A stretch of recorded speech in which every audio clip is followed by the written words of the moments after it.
You are never gonna guess what I've bought to replace this. Seriously, no one has guessed it yet. This is my daily driver. It's fun, it's fast, and it's reliable. And last week, I made a very impulsive decision to replace it with something completely ridiculous. I went to an auction last week with no intention of buying anything. I love my BMWs, I have this and an E36, and I also love my Hondas. I have an EP3 Type R and a 1991 Prelude. But there has been an itch for something else. If you know me, you might know what this is by now. But for those who don't, my name is Grace, I'm 23 and I just love cars. I document them right here, anything that excites me, whether that is Japanese, German, American, or anything else. So, how did we get here? A few weeks back, I posted a video driving my dad's Mark I RS 2000. He's a lover of fast Fords and this was one of his dream cars. This was an absolutely beautiful example. It was a full restoration, Pinto engine, matching numbers. It was just incredible. Now, I was very lucky that I actually got to drive this car and film it.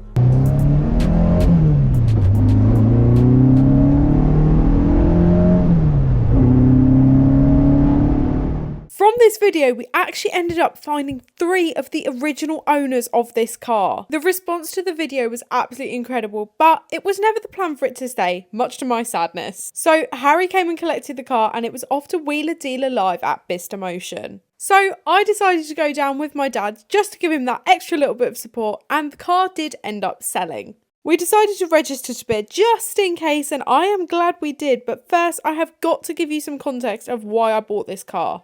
Over the last 2 years, I've been to the SEMA show in Las Vegas twice. Now, this show has absolutely opened my eyes to a whole new breadth of car culture. With that, especially American cars and trucks. But I did not leave the love for it over there, because for the first time, I visited Santapod last year. From this day, I literally never looked back. I'd found something that I absolutely loved. The community, the work that goes into the cars, and of course, the racing.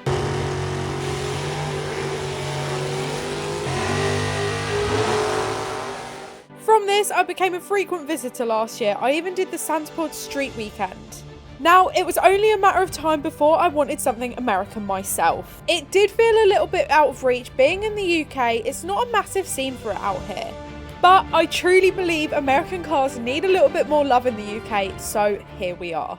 What do you get when you mix SEMA, drag racing, a love of Hondas, and a little bit of a mid-20s car crisis? Let me show you. I'm going to start off here. Just before it happened, we'd registered to bid. We went outside to have a quick look what was going through, and then... No, you see this? This is very dangerous because my dad saw something and we said, let's go look at it. Let's go outside, let's have a look. And 5 minutes later, just walked.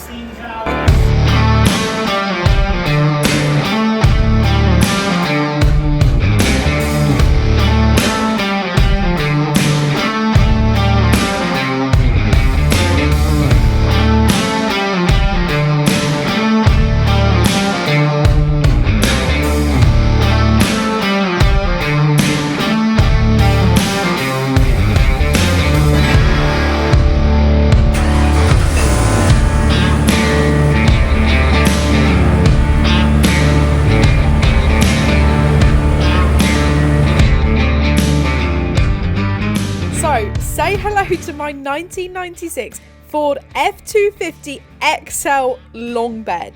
This thing is absolutely huge. It's about 17.5 foot long. It's got that all-important American V8, and the best thing is it's only done 25,000 miles. And those decals you see on the side, no, they are not just for show. This actually was a real fire truck in South Carolina. It even has 2 fuel tanks, a front and a rear. But the best bit is how clean it is. This thing has only done 25,000 miles and it's absolutely immaculate underneath. The interior itself is absolutely stunning. It's almost like it's just rolled out the showroom. It's a beautiful red vinyl with matching headliner. You can really tell that this truck has been loved and looked after throughout its life. There is a huge story behind this truck, but first, let's go back to auction day. First thing I did was grab an unsuspecting Ben and Adam and got them to guess what I'd bought. It's inside. It's not inside, it's outside. I bid on a car, I didn't get it. Now turn left. Oh, it's that way? Yep. Have you brought this Lotus? No. Oh no. Keep going. Go up the middle. I can't see anything that screams Grace also. There's not. Keep going. It's going to be something massive, isn't it? Keep going. No, it won't be that. No. No, you've got a bit of sense. Now look left. Is it the transit? No. Oh. This Is it me? Yeah. This was sticking out, and I was thinking that's going to be something massive. I was looking at this. Oh my god! It's mint. Well done, congratulations. Look at the inside. It's got a bench seat and everything. What are you gonna do with it, Grace? Parking sensors. That's it. No, I'm going to put some on it. Oh, I was going to say.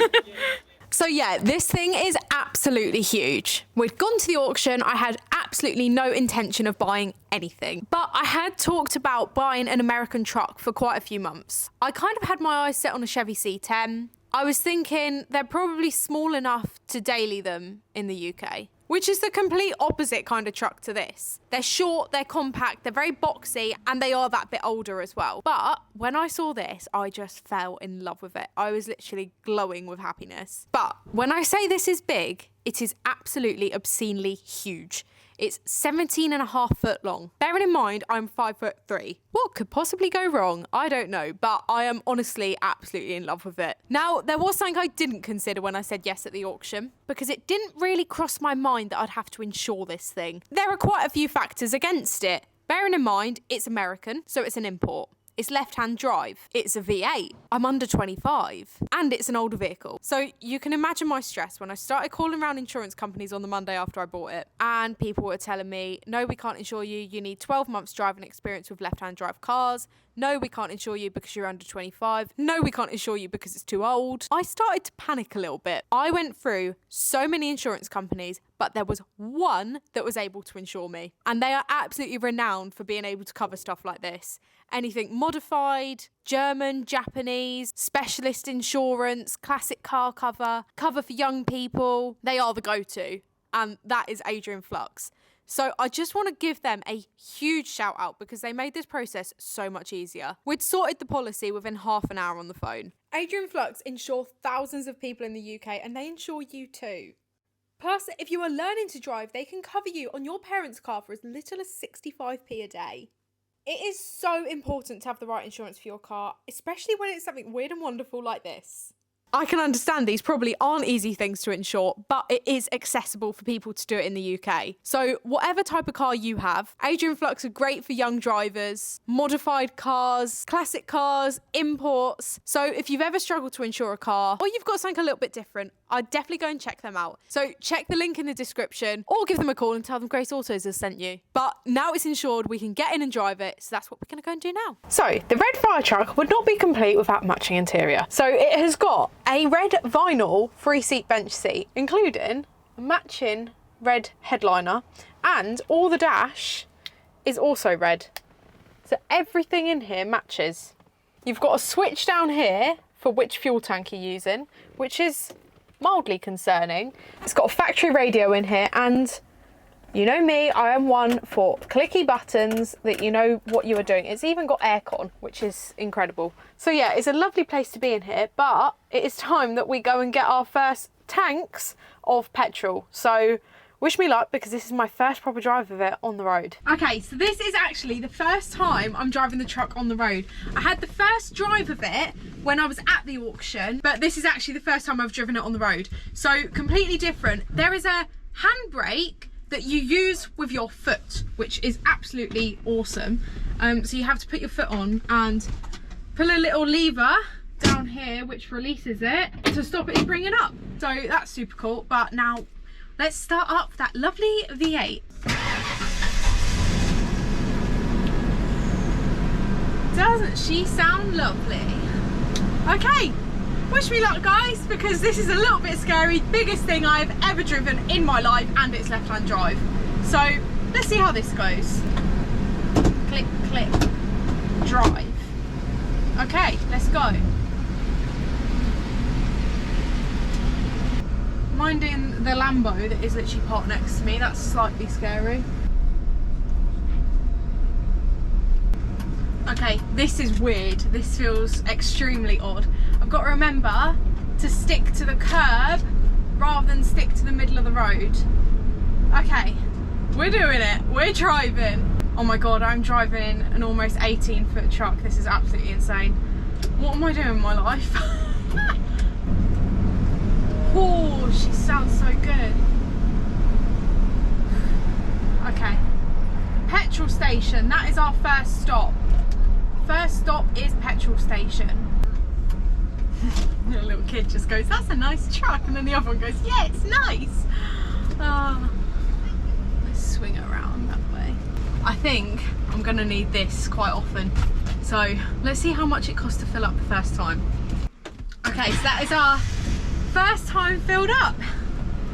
What are we on? Are we on our front or our rear tank at the moment? Front, because it's got a clicky button. That's helpful. And then rear, there we go. Right, let's go. Pull, pull, clonk, clonk, love it. Okay, and that's off. Cool, let's go. Remember, stick to curb, not middle. Stick to curb, not middle. Yellow lines, not white lines. At least I can see everything from in here. Ooh, yeah. Oh, she sounds so good. I'm loving this already. So it's a 351 Windsor V8, and that is essentially about 5.8 litres, I believe. So 351 is the cubic inches. Sounds absolutely awesome. I feel super cool driving this, but there's a little narrow gap coming up, so let's see how we go with that, because this is certainly a big old boat. Feels like you're driving a house. But yeah, I honestly feel like I could not have made a better decision with this truck. Super comfortable. It's just on the cusp of being modern enough that it's comfortable and practical-ish to daily drive. It was only imported in 2022, so I do wonder how long it actually spent in the fire service, but it looks like it's had a pretty easy life, to be fair. It's absolutely immaculate underneath. Only done 25,000 miles. Sounds sweet as anything. I think she's had a good life. I don't even care about going fast anymore. This is just cool. This is just so super cool. I couldn't be happier with the choice I've made, honestly. It seems absolutely crazy, and I know people will probably be like, Grace, what the hell are you doing? But that's what I do. So if I've got an idea in my head, I'm trying it. And that idea was an American truck, and a big one at that. So I was trying to come up with a name for this, and it had to be something big. So I was thinking, you know, like give it a Big Betty, Big Bertha, something like that. Something that implies she's a big girl. But I sent it to my friend Matt, and he sent back this picture. Clifford the big red dog. Because that's what she is. She is, even though Clifford is a he, Clifford the big red dog. That really did crack me up. So, how viable is it to daily drive something like this? I do not know, but we are going to find out. It certainly feels very strange, but I know I will get used to it. So, in terms of plans for this truck, ideally I want to give it a bit of chrome, because I feel like it deserves it. This is basically their work edition, like it's a very standard utility-based edition that this truck actually is, because obviously it's for the fire service. Now, they did also do a luxe edition, which had like chrome bumpers, chrome mirrors. Looks pretty cool. So I think I'll try and get the original parts for that, if I can get them shipped in from America. Apparently parts are quite readily available for these, so we'll see about that. It's had plenty of service work done, stacks and stacks of paperwork. But yeah, the plan is for now, basically just any sort of exterior tidying up. I might find some different wheels for it. I don't know whether to lift it or drop it, so let me know what you'd do in the comments. But basically, I just want to get out and drive in this. I want to get used to it, I want to enjoy it. I've dreamed of having one of these for such a long time. And yeah, the first thing I'm going to do with it, jumping straight in at the deep end, is doing Street Weekend. So if you don't know what Street Weekend is, it's basically a UK version of the US Drag Week. Yeah, so it's the UK version of Drag and Drive. So you basically race and drive your race car. I'm very aware this is not a race car, but it's an American car, and it's kind of getting in the spirit of it for me. Last year I did it as a passenger, but this year I am going to be driving my truck. So it's 400 miles, just over 400 miles. You have to reach various checkpoints on the way, and basically you race at Santapod on the Friday, put a time in there, submit your time slip. You're given some sort of prop that you have to take photos with throughout the day, the weekend. There's about 200 races, and then you make your way up to Melbourne Raceway in York, which is a proper no prep drag strip. Camp there on the Friday night, put 2 runs in at Melbourne, and then drive back down again to Santapod, hitting more checkpoints to race again at Santapod on the Sunday. So a really, really fun weekend. It's a real test to the race cars, because you've got some race cars here that will do like 6-second runs. It's absolutely insane, but they're street cars, so they're designed to be used on the street. So that's where the test comes in. Yeah, I'm super excited for that. That's literally in 2 days' time. By the time this video is out, I will be going on it. So super, super exciting. I cannot wait for that. Oh, she sounds good. That is the sound of money going down the drain. So yeah, this is probably the most outrageous thing I have ever bought in my life. It's absolutely massive, but I literally could not be happier with it. I've got so many plans. I want to just go out and enjoy this truck. It's awesome, and it's got such a cool history as well. So if you want to see me attempt to drive this in the UK, then please hit subscribe, because there'll be plenty more content on this, along with the E36, the EP3 and the Prelude. I also do some car reviews as well, so anything fun, cool, original, exciting cars, you will find it here. So thank you so much for watching. I'm so excited to share the journey with you, and I will see you for the next one.